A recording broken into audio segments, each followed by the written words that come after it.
Something that I always will remember is the PlayStation sound. As soon as it starts, you just knew it was going to be a good time.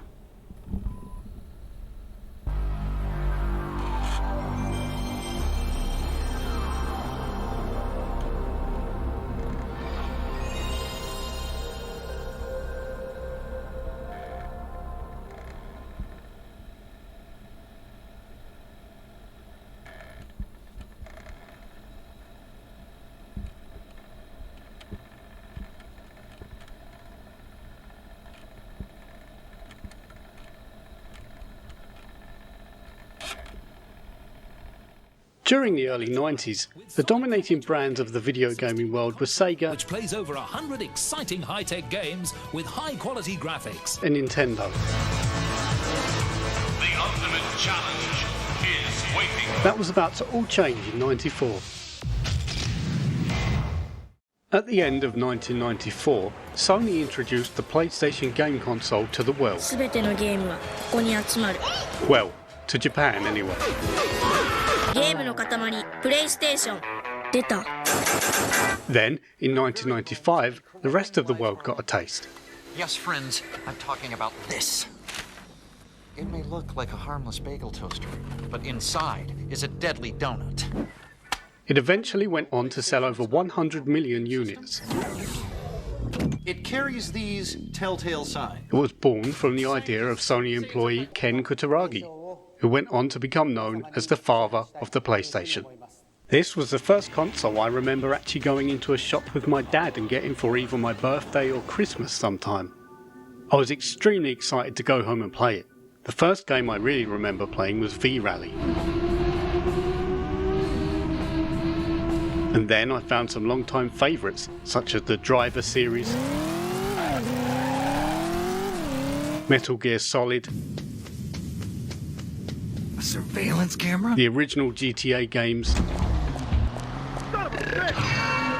Destruction Derby, Abe's Odyssey, Follow me. Okay. and Soul Blade, which takes the title of being the first video game I ever completed. I had my first ever panic attack playing Resident Evil 2 when I was a kid, but we won't talk about that. As a games console, this played such a pivotal role towards my attitude and my love for gaming growing up. This is my actual original PlayStation 1 that's covered in Final Fantasy VIII stickers. I just remember seeing the colors and the actual gameplay, how fast it was, and the music, the sound, and I was just completely blown away. The main thing that I immediately noticed was the controller. I remember sitting down just holding it and just moving both sticks around for ages and ages, just staring at it. Even before I turned it on, I was fascinated by it. It was giving me thumbgasms. I'm pretty sure it was Christmas '97 that we got a PlayStation 1. We borrowed a neighbour's Super NES. So coming from that to a PlayStation, we have like proper 3D graphics. Very, very different to anything that I know I'd ever played. My parents came home, my dad gave me a magazine, and it was a PlayStation magazine, and it had a demo disc, and I said to him, I can't use this, I don't have a PlayStation. And he's like, well, just in luck. And so he went off and he came back, and then he pulled out a box, and it was a PlayStation. I didn't even know I wanted a PlayStation, but here I had one. I remember seeing Mega Man 8, like, specifically Clown Man stage with all the balloons and like the carnival background. And I was just blown away. It looked really cool. I was like, all right, time to get it. I'm excited, right? And then all of a sudden I realize it says PSX. And I'm like, what? What's a PSX? It started life as a CD add-on for a Nintendo console, but after the deal fell through, Sony reworked it and turned it into the PlayStation console that we know and love today. The launch price was famously announced at E3 in 1995. Anyways, join me for a brief presentation.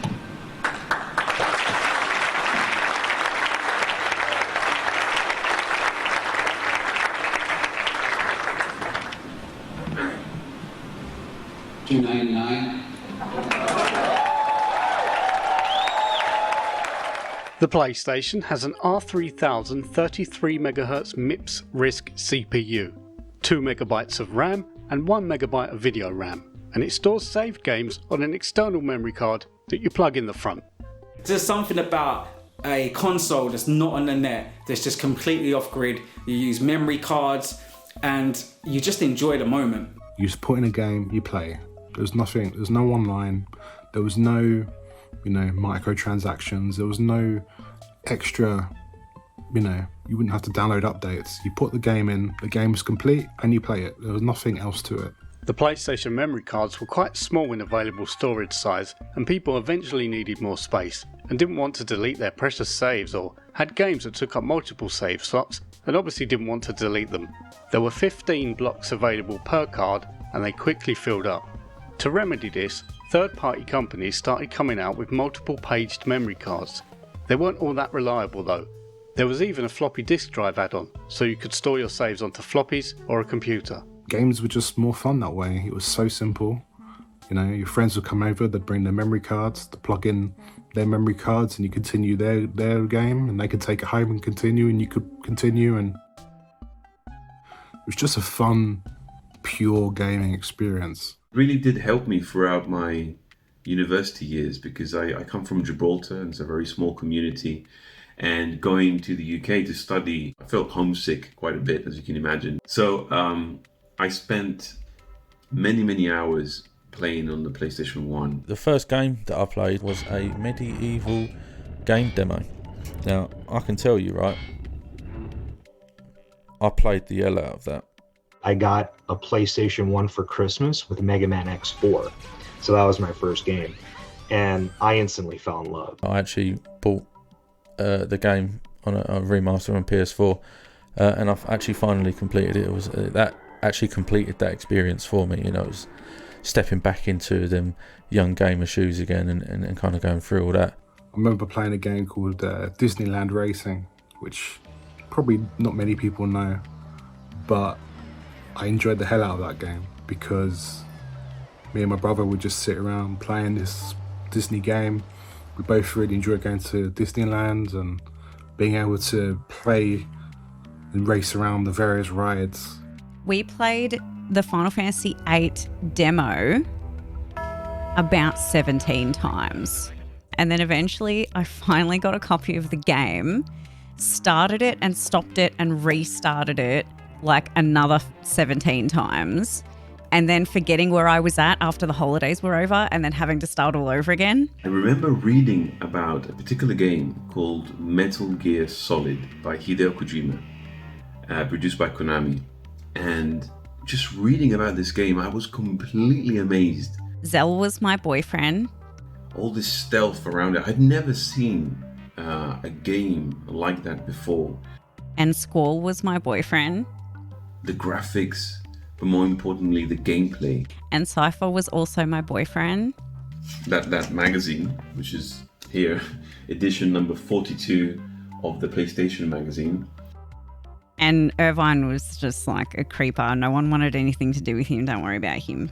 There is at least 10 pages or so in this magazine of the Metal Gear Solid game, which you can see here. In my fan fictions that I wrote several of. I still read it to date every now and again because it was so influential for me and it meant so much. And the demo that came with that magazine was just something completely out of this world for me. I remember having with the PlayStation 1, the original demo one, that had a lot of awesome games on it. I really remember the Dino Tech, having control of like a pretty, well for the time, realistic dinosaur, and being able to move it and make it snarl and move it around and stuff was just something very different to what you'd ever had experiences of before. The attention to detail that Hideo Kojima has in any of his games is just incredible, and I'd never seen anything like it. Just like when Snake is breathing outside and you can see the steam coming out of his mouth because it's cold, or the footsteps that he leaves, or how he can actually catch a cold if he's outside for too long. All these little things details that I had never seen before in any type of game. I'm a huge movie fan, and for me to play a game that's basically like a movie is just incredible. What really grabbed my attention at the time was it's CD based. Physical media of discs. I mean, that was one thing because you had to keep it clean. Now, I come from like an N64. I had a cartridge. These things were robust. Discs, not so much. They scratch. It makes a hell of a noise. It's a learning curve as a kid. You're like, right, I've got to look after my games because they weren't going to last forever. If you treated them like crap, then they'd be ruined. My favourite memory with the console was flawlessly applying this beautiful selection of stickers. They haven't even peeled at all since I put them on several moons past.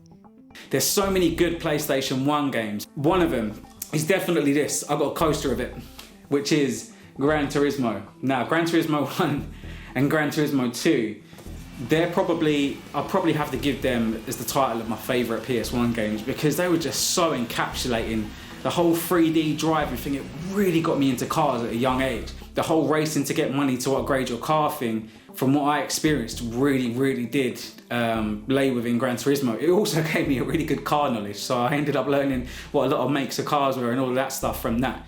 You know, we have the Final Fantasy series, we have Alundra, we have Tekken, we have Wild Arms, just so many games. It's just endless. It's crazy. Spyro the Dragon. Spyro. I remember playing Spyro. What a game. Freaking love Spyro. So good. Metal Gear Solid, I still play to date. I must have finished this game, I don't know how many times, probably 100 times. Crash Bandicoot. Crash Bandicoot. Crash Bandicoot. Tony Hawk's 1 and 2.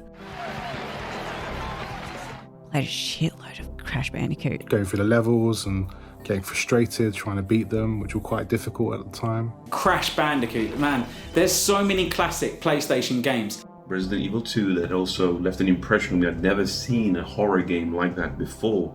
Toy Story 2. To this day, one of the most enjoyable storylines for me. It was just amazing. It had the right amount of everything. There's just something about it that really stood out for me, and I don't think a lot of people would even remember it. Bloody Roar. I think Bloody Roar is one of the most underrated fighting games. Me and my brother used to love that game, and it's incredible. V-Rally, me and my slightly older brother, we used to race each other on that all the time, and it was a really good game. That and Gran Turismo. Grand Theft Auto. And the London one as well. The old top down, running around, nicking cars, just shooting up. It was great. You know, I mean, it's a great bit of fun. Tomb Raider was a big one. I love playing Tomb Raider, especially when you get the Raptors. And I'd have a friend over, who lived across the road, and she'd come over and we'd play Tomb Raider, and we'd just slowly get through the levels. And my brother would be there, and we'd all just sit around the TV, just sort of freaking out because, to like a bunch of 10-year-olds, it was actually a bit scary. Pandemonium was also some crazy game. Driver, Fear Effect. There are countless number of games that I could mention. Croc, Legend of the Gobbos. What a game. Just a really good game with amazing sound lines and sound tags and stuff in it, and phrases. But I remember playing that a lot because it was one of the games that my late mum absolutely loved. So we played that a lot. I had a lady friend, but not a girlfriend. She was my first mate, and we spent a lot of time together. But then she moved away when I was quite young, and I didn't see her for a couple of years. All of a sudden, my mum invited me to take a trip, and visit her again. I went up to see her for, like maybe once or twice a year for a few years. One of the most memorable experiences for me was spending God knows how much time on Spyro. Probably spent more time playing Spyro than we did really doing anything else. We were Spyro friends. I don't know if anyone else had that experience, but I certainly did, yeah. Spyro friends. Many different model revisions were made during its lifetime, starting with the SCPH-1000 in Japan, the 1001 in the US and Canada, and the 1002 for PAL regions, all of which included RCA outputs, a serial port, and a parallel port on the back. After a few more model revisions, Sony eventually dropped the parallel port completely, and with the release of the PS1 console in the year 2000, they dropped the remaining serial port too.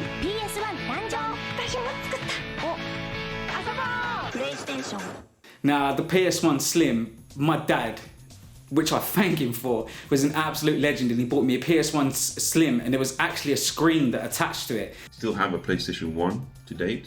I actually have the mini version with its own screen, so it's kind of like a portable version. We moved a little way away from where my dad was and where I used to live, so there used to be frequent car journeys that used to be over an hour long. So when my dad bought me this, it enabled me to be able to sit in the back of a car, because there was the power that was plugged into the cigarette lighter, and I could actually still play PlayStation in the back of the car. My brother and sister were definitely jealous. I still let them play, of course. During this time, there were of course other consoles for debugging and development usage, but growing up as a kid, I never had access to these or even knew about their existence. The beautiful matte black coloured Net Rose was released for those who wanted to try their hand at developing a PlayStation game at home.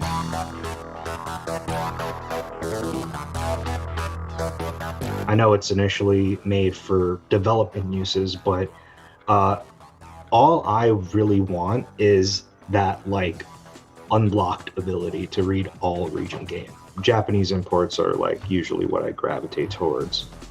The real reasons I picked one up actually is because I like the matte black finish. It's really nice to the touch and the feel, and the controller's also very nice. It's the same kind of material. It's right here. So, as you may have noticed, Sony used to produce the PlayStation in mainly a grey colour, with a few exceptions sprinkled in here and there. I wonder why they didn't make a limited edition pink one, like they did with the PlayStation 2.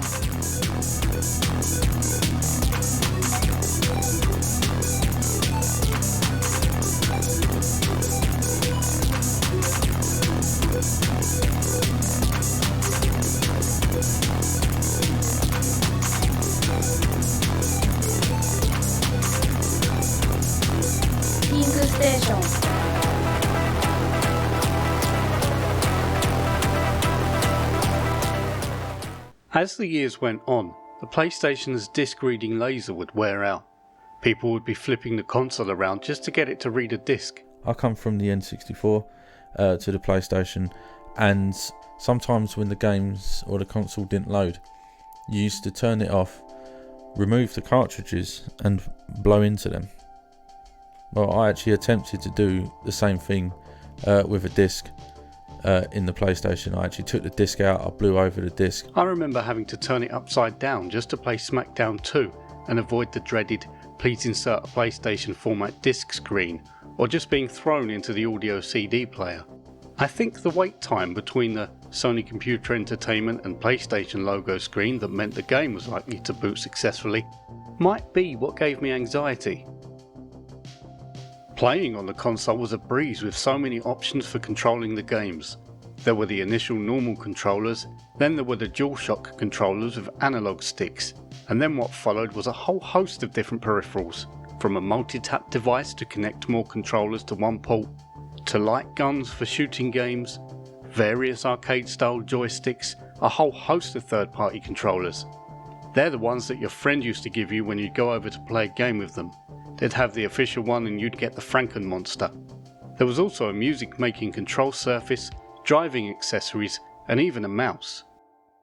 In the UK and other countries, there was an official PlayStation magazine that came out each month and had a free demo disc on the front.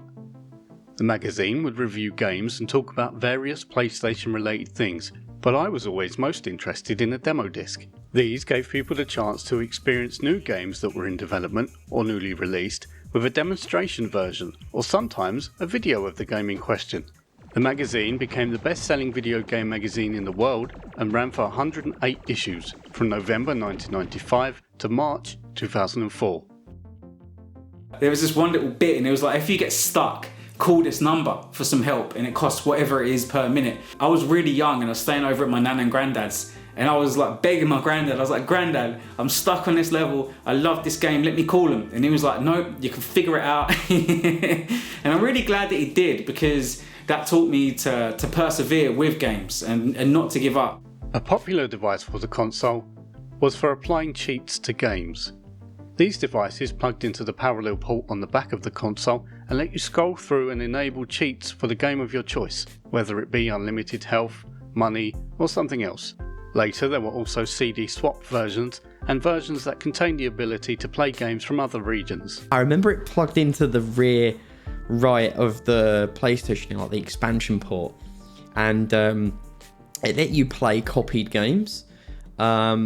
And it worked for the most part. It was very temperamental, and you had to put like a spring in the CD tray to like keep the tray up, but to keep the button pressed down to make it think that the lid was closed, so it would like try and read the disc. Now, I don't think I can cover the PlayStation without mentioning mod chips. When I was younger, everybody knew a guy who, for a small fee, could solder a mod chip inside your console to make it play foreign games. And let's be honest here, the most common reason people get a mod chip back then was to play copied games. And nowadays, with collectors wanting to preserve discs as much as possible and with the ease of copying them, it could be argued that it makes sense for preservation perhaps. Otherwise, you've always got optical drive emulation options such as the SIO or X-Station. However, mod chips didn't always work as expected. As more people got chips, more developers started creating ways to detect and deter the piracy. One of the most well-known games for this is Spyro Year of the Dragon. The game would let you get to a certain point, and then you would be presented with a message telling you that your game is pirated. It corrupts your save, it makes things ridiculously hard, it screws you over basically. With its few flaws, countless awesome game releases, various peripherals, small memory cards and sometimes temperamental disc reader, the PlayStation 1 is definitely my favourite console. Maybe because of the games, maybe because of the memories I have with it. But either way, it'll always have a special place in my heart, as I'm sure it will with many other people too. Sony PlayStation! Oh my god! Oh my god! Crash Bandicoot, that is awesome! That game is so cool! The PlayStation 1 console sold over 100 million and paved the way for Sony in the video game market, with them going on to develop and release a PlayStation 2 in the year 2000, which at the time of recording this holds the record for the highest selling console with over 155 million units sold. Sony have since released a PS3, PS4 and a PS5, all with great success. It was just a fun, pure gaming experience, which I think is what made it great. It made it a great console to have, made it a console that's lasted generations. They're the important things, I think, when it comes to PlayStation.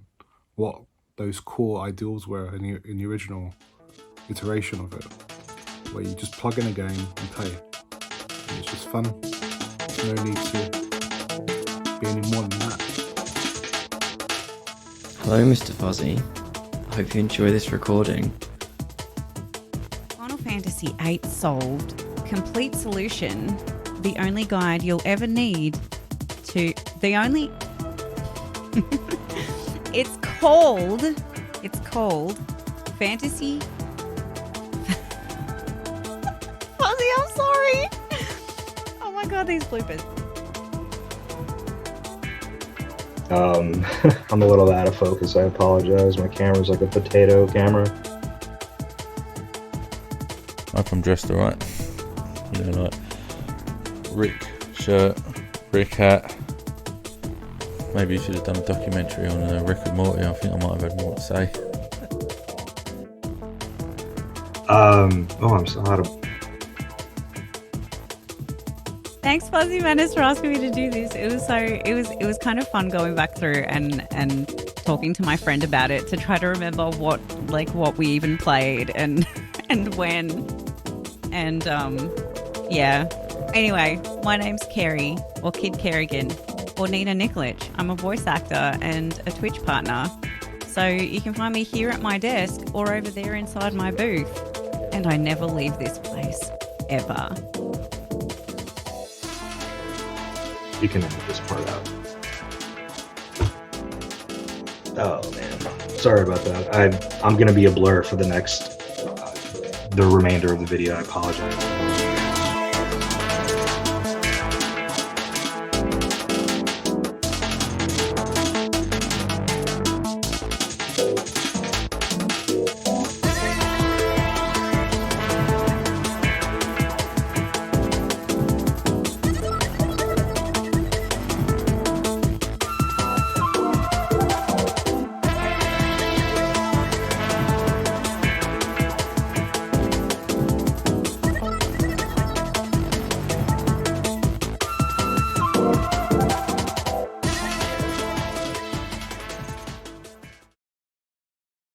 Love you, bye.